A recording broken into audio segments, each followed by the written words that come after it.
구독자 여러분 안녕하세요. 박쌤입니다. 또 한 주는 어떻게 보내셨나요? 자, 음식도 잘 가를 드셨나요? 항생제는 좀 멀리 하셨나요? 하여간 감기 환자들도 많고 여러모로 주변에 보면 몸살 걸리시는 분들도 많고 하는데 항상 건강에 신경 쓰셨으면 하는 바람입니다. 왜냐하면 너무 오래 살아야 돼요.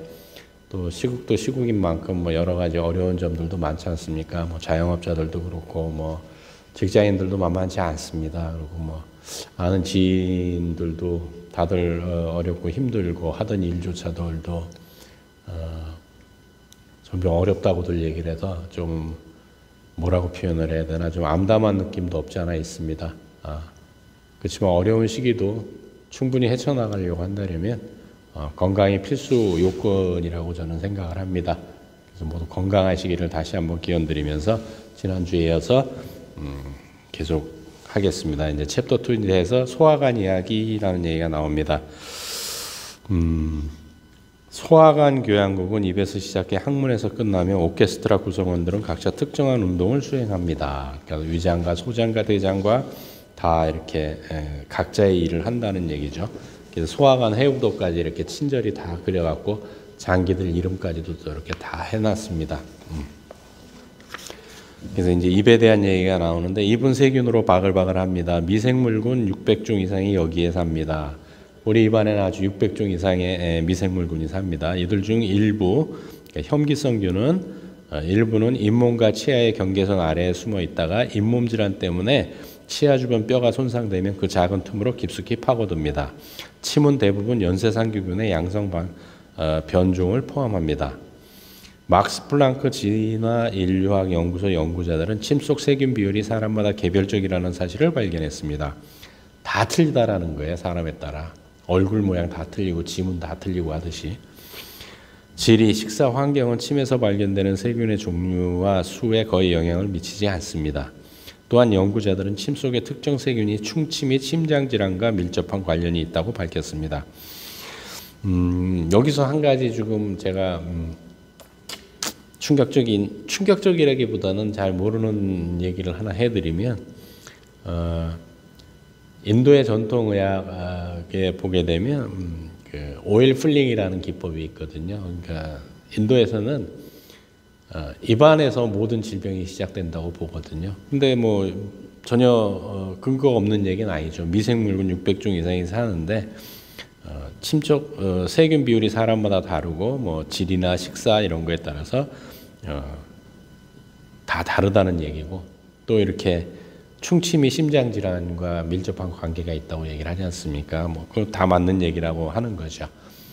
그래서 오일 풀링을 하게 되면 입안에 있는 이런 나쁜 균들을 다 기름이 잡고 넘어가서 입안을 깨끗하게 해서 심장 질환에도 안 걸린다라는 얘기들도 있습니다. 그건 오랜 역사에서 나온 거기 때문에 틀렸다고만 할 수는 없는 거고요. 저는 맞다고 보거든요. 이미 타액 검사를 일부 바이러스와 세균 감염을 진단하는 데 사용하고 있습니다. 이런 식으로 침으로 모든 걸 또 다 알 수 있고 심장 질환이 걸릴 수 있는 것도 알고 또 그러니까 입에서 하는 일은 이런 거라는 거죠. 음식을 잘 씹을수록 위장으로 가는 부담을 줄여줍니다. 위장으로 가는 부담이 줄수록 어떻게 되는 거예요? 위산 분비가 줄어들게 되고 그러면 그만큼 효소들도 덜 나오게 되고 이게 우리가 이제 대사 효소를 쓸 수 있으니까 더 오래 살 수 있다는 결론까지 갈 수 있는 겁니다. 잘 씹는 행위는 혈중 그렐린 수치를 낮춥니다. 그렐린 수치라는 것은 배고파요라고 하는 얘기죠. 이는 더 많이 씹을수록 체중이 감소하는 것과 관련이 있습니다. 앨런과 스미스의 연구에 따르면 입은 주요 신경 연결부 몇 가지와 가까워서 껌같이 무엇이든 씹으면 실제로 뇌에 좋다고 합니다. 또 다른 연구는 여러 신경회로가 저작기관과 뇌의 해마를 연결한다고 발견했습니다. 동물과 인간에 관한 연구 모두 저작 운동이 뇌에 영향을 미치는 것을 보여줍니다. 영국 맨체스터 대학교 연구자들은 음식을 씹으면 면역 체계의 일부인 도우미 세포가 방출된다는 사실을 발견했습니다. 이 세포들은 몸과 입에 있는 유익균에 영향을 주지 않고 해로운 병용균만을 목표로 삼습니다. 그저 단순하게 음식을 부드러워질 때까지 씹는 것도 모든 염증 상태를 완화하는 데 도움이 됩니다. 제가 누누이 말씀드렸지만 모든 질병의 베이스는 뭐라고요? 염증이라 그랬죠. 암도 염증이에요. 그러니까 음식이 부드러워질 때까지 씹는다고 하는 것은 염증 상태를 완화시키는 아주 도움이 되는 거죠. 그럼 심장 질환도 줄어든다는 얘기거든요. 그럼 식도는 이제 여기 식도염의 종류까지 쭉 있는데,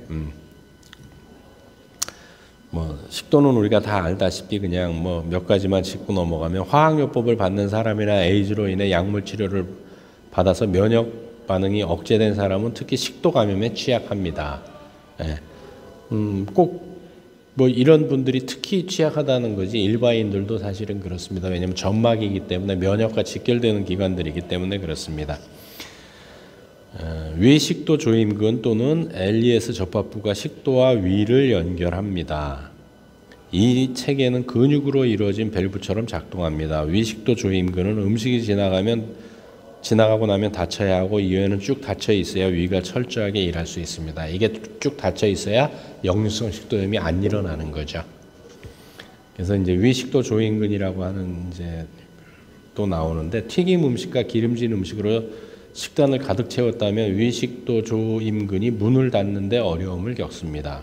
그러니까 튀긴 음식이나 기름진 음식을 많이 먹고 나면 역류성 식도염이 일어날 수 있다는 얘기죠. 이로 인해 위산이 식도로 재차 흘러 들어가서 위산 역류 혹은 속쓰림을 유발합니다. 그러니까 그런 음식을 좀 줄이는 게 당연하겠죠. 위식도 역류 질환이 걸렸다면 금연해야 합니다. 담배는 침 생성을 억제하고 식도와 위 사이에 있는 근육을 이완합니다. 그러니까 담배는 참 스트레스 해소는 모르겠지만 나머지는 큰 도움이 되지 않는 전혀 도움이 되지 않는 물건인 것 같아요. 같은 약을 오랫동안 계속해서 먹는 경우에는 환자의 크레아틴인 수치를 매년 검사해야 하고 일반 혈액 검사는 2년에 한 번, 비타민 B12 수치는 5년마다 확인해야 합니다. 이거는 이제 여러 가지 이제 신장 위험도 있고 약을 오래 먹으면 이제 간 위험도 있기 때문에 이런 검사를 하는 게 도움이 된다는 얘기고요. 위장 얘기가 나오는데 윗속은 산도가 높기 때문에 미생물 대부분이 생존할 수 없지만 연쇄상규균, 포도상규균, 유산균, 펩토연쇄상규균 등 몇 가지 기본적인 세균이 살고 있습니다. 걔네들은 그렇게 진화가 된 거예요. 그래서 위장 속에서 살 수가 있어요. 우리 자체 세포인 위장세포도 3일에 한 번씩은 교체를 해줘야 되는데 얘네는 거기서 또 번식을 하면서 열심히 잘 살아갈 수 있는 방법이 있습니다. 헤리코박터 파일로리는 흔히 위장 속 세균이며 만성위염과 소화성 궤양을 일으킵니다. 또한 헤리코박터 파일로리는 위암을 일으키는 인자이기도 합니다. 헤리코박터 파일로리에 감염되면 배가 고플 때 복통이 악화되거나 메스껍고 식욕이 떨어지며 트림이 잦아지고 배가 빵빵한 느낌이 들면서 체중이 감소합니다. 대개 이 균은 항생제로 치료합니다. 마누카 꿀과 같은 자연요법이 헤리코박터 파일로리의 수를 암을 유발하는 한계점보다 낮게 유지한다고 알려지지만 이에 대해서는 연구가 좀 더 필요합니다. 레몬그라스 오일과 같은 자연요법과 특정 프로바이오틱스를 때로 처방합니다. 천연 제품에 관해서는 추가 연구가 필요합니다. 모든 치료는 후속 검사를 실시해야 합니다. 꼭 이래야만 과학이라고 생각을 하는 것 같은데 틀린 얘기도 아니지만 100% 맞는 얘기도 아니라고 생각을 합니다. 그러면 과학이 존재하지 않았던 옛날 조상들은 속쓰림으로 다 죽었어야 하는가요?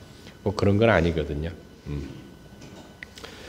그런데 그럼 원래 인류가 생존하면서부터 헤리코박터 파이로리균이 대부분의 3분의 2 정도의 인류가 갖고 있다고 하는데 그것도 보편적인 균이거든요.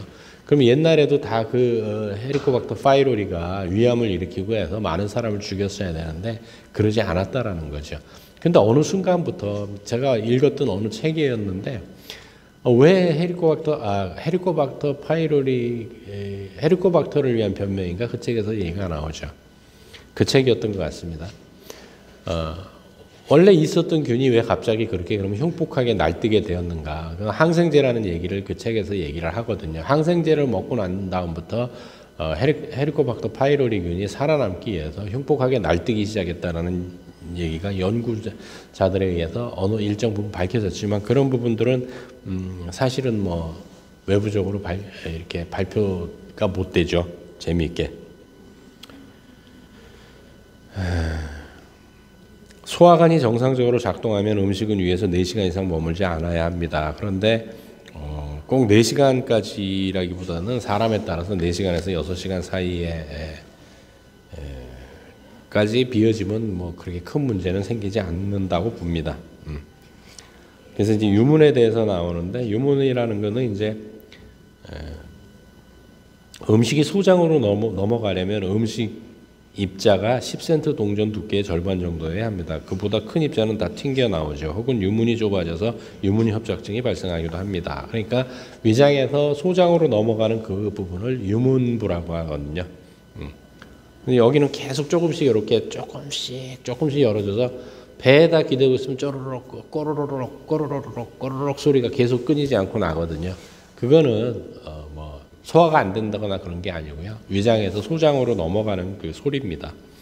복부가 팽창했는데 오직 구토를 해야만 완화되거나 식사 후에 구토를 분수처럼 내뿜은 다음 배고픔을 느끼거나 탈수 증세를 동반하면 유문 폐쇄가 생길 수 있습니다. 체중이 줄기도 하고 수유 혹은 식사 후에 위 전체 수축도 흔하게 일어납니다. 그다음에 이제 소장인데, 뭐 소장은 뭐 우리 잘 아시죠, 뭐.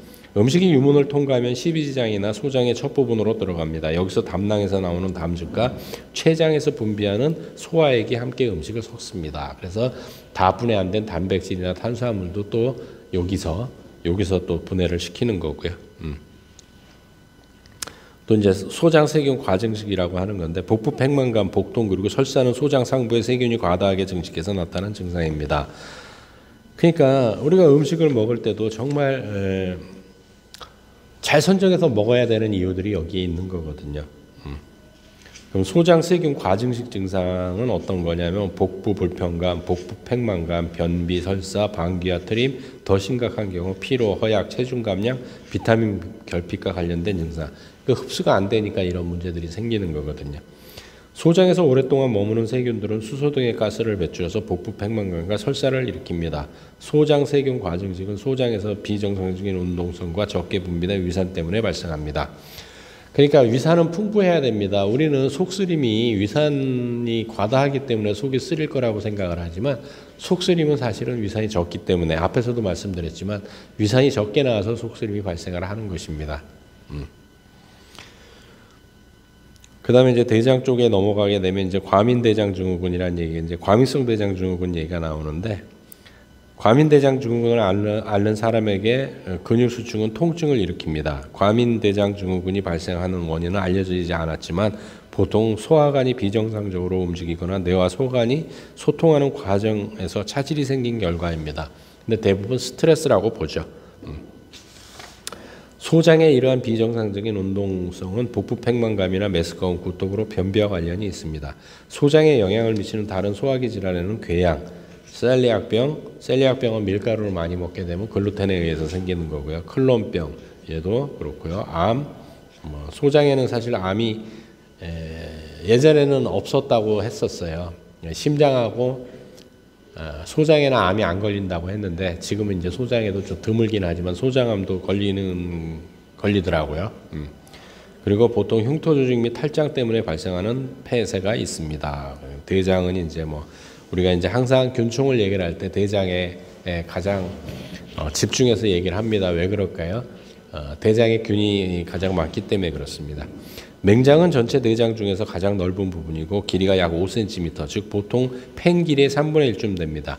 자, 우리는 맹장 수술했어 하는데 사실은 그건 맹장 수술한 게 아니고 맹장에 달려있는 부속기관인 충수를 수술한 겁니다. 충수염 때문에.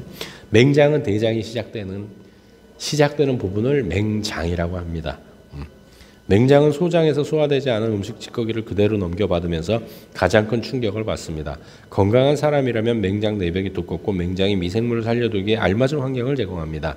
미생물은 무성한 점액 내벽에 달라붙어 음식 분자를 추가로 분해합니다. 혐기성군은 잘 소화시킬 수 없는 복합 탄수화물을 처리합니다. 또한 맹장은 모든 세균이 사는 저장고라서 모선이라고도 부릅니다. 이곳에서는 연도운동이 역방향으로 발생하므로 저장 창고 역할을 합니다. 그래서 충수가 이 유익균들의 모든 세균들의 피난처이기 때문에 그걸 잘라내면 면역에 문제가 생깁니다. 대략 성인대장에 미생물 100조 개가 살면서 장내 미생물 군계를 구성한다고 추정합니다. 여기서 세균은 음식을 짧은 사슬 지방산으로 발효하는 효소를 생산합니다. 그러니까 이제 짧은 사슬 지방산이라고 하는데 단세 지방산이라고 보통 부르죠. 여기는 아주 풀어서 얘기를 한 거고요. 식단에 장내 미생물 먹이가 부족하며 장내 미생물 먹이는 대표적으로 식이섬유죠. 그거나 올리고당 같은 경우 부족하면 미생물이 대장 내벽에 점액을 갉아먹어서 염증을 유발합니다. 이 얘기는 뭐냐면 식이섬유가 부족하면 장 안에 있는 균들이 내 내장 벽을 뜯어먹는다는 얘기예요. 그러니까 식이섬유를 많이 드셔야 되는 이유 중에 하나죠. 내 살을 파먹는다니까요. 이를 장누수 증후군이라고 합니다. 따라서 섬유질을 적게 먹으면 병원균이 혈류에 접근할 가능성이 높아집니다. 그러니까 피가 감염될 수 있는 거죠. 그럼 폐혈증으로 사망할 수도 있는 거거든요.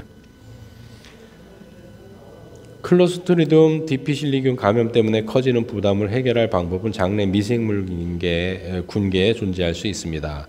클로스트리디움 디피실리균 감염을 유발하는 미생물군 불균형이 있는 환자에게 대변 이식 전통적인 항생제 요법에 비해 더 나은 대안이라는 실질적인 증거가 실제합니다. 그래서 이제 계속 이제 이 1장에서는 밑밥을 까는 거죠. 밑밥을 깔고 이제 2장에서 이제 똥 이식에 대한 얘기들이 이제 계속 나오는 거죠. 대장에서 흔히 생기는 흔한 질병으로는 암, 용종, 궤양성 대장염, 개실염, 과민대장 증후군이 있습니다. 염증성 장질환은 만성 염증인 질환인 궤양성 대장염과 클론병을 포함합니다. 그다음에 이제 직장 얘기가 나오는데, 직장은 이제 뭐 S자 결장, 직장, 뭐 항문 이렇게 이제 항문은 또 따로 나왔네요. 이제 직장염은 직장 내벽에 염증이 생기는 질환으로 점점 흔해지고 있습니다. 이 질환은 대변을 눌러 고통을 유발하거나 출혈을 일으키고 점액을 배출시킵니다. 이는 크론병이나 궤양성 대장염에서 발견할 수 있습니다. 또한 성교를 통해 전파되는 미생물군인 임균, 매독균에 의해 생기거나 항문 성교를 통해 발생하는 감염되는 단순포진 바이러스 때문에 발병합니다. 이제 치핵이라고 하는 건 우리가 그냥 뭐 쉽게 얘기하면 항문의 내부와 외부에서 정맥이 불어올라서 생깁니다. 뭐 다 아시죠? 치질이라고 하는.